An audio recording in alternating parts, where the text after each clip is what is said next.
Okay, I've had a number of people asking me about pre-ads versus pre-saves. Are they a good idea? Should you do these?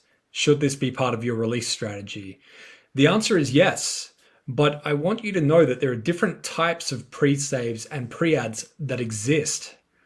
Let's take a look at these. Firstly, let's discuss what a pre-ad or a pre-save actually is.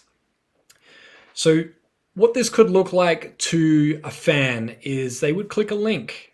They would know that you have a release coming up. It could be a single, an EP, or an album. You're telling them to pre-save this. In this case, we're talking about Spotify. And you are saying, pre-save my album, add it to your collection the day it comes out. The idea behind this is that someone at Spotify would see that a large amount of people have saved your song or your album to their collection on release day. The reality is, of course, that they would not see this information until that day because these pre-saves are stored up and you essentially log in with your Spotify account, and on the day that that album is released, it will be saved into your collection, into your library. So Spotify would not be seeing this information until that day. Now, obviously, this is still a good look, but if you're thinking that this is going to help with editorial playlist ads because they're going to see these numbers, they won't see anything until your song is released. They're not going to see any saves. So yes, after your song is out, Spotify will see how many people have saved it on release day, but this is not going to help you in the lead up to that release with editorial by any means. Does this mean that pre-saves are bad because they're not necessarily supported by Spotify? Not exactly. One thing that I would say is if you are going to run a pre-save campaign for your album, firstly, make sure that you're only sharing that link with true fans, people that listen to you, that like your music, that listen to similar artists.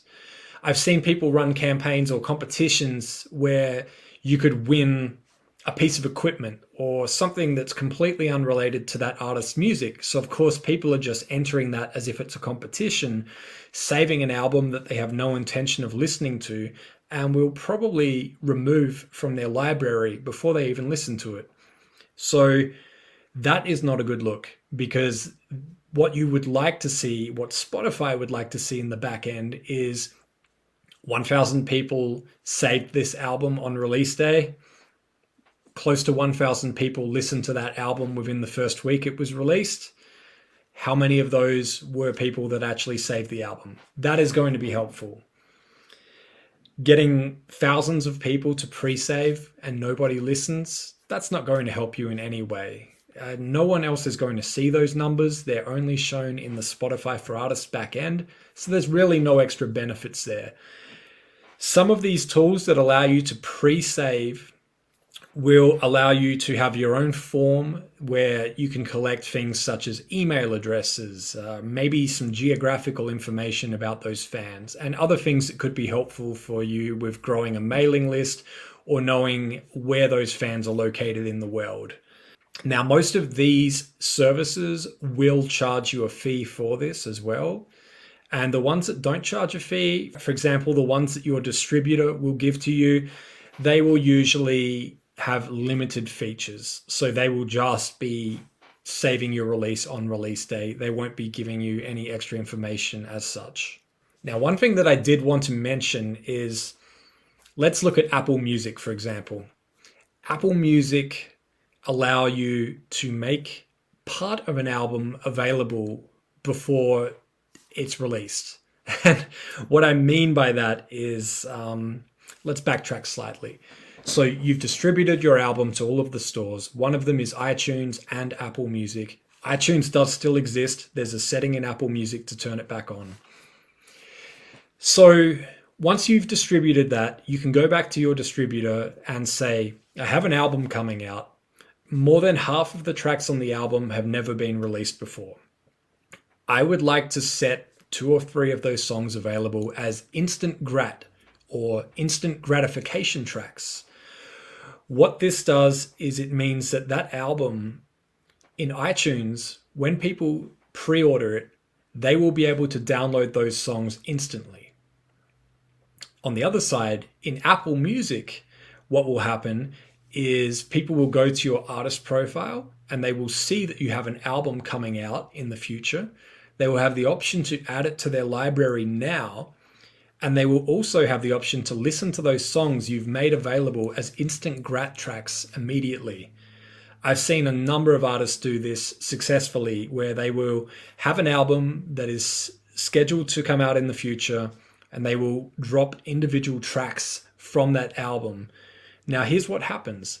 A fan adds that album to their Apple Music library. Every time a new instant grat track becomes available prior to the album release, fans will get a notification from Apple Music saying that new tracks have been added to this album. So you're getting notifications, and those fans are getting notified as new songs are released in the lead up to that album. This is something that you can do with your distributor. It's very simple. You just need to tell them that you've scheduled your album release in the future. You've already uploaded all the files. You would like to make specific tracks available as instant grat tracks or instant gratification tracks. So right now, this will work with iTunes. This will work with Apple Music. This will also work with Amazon.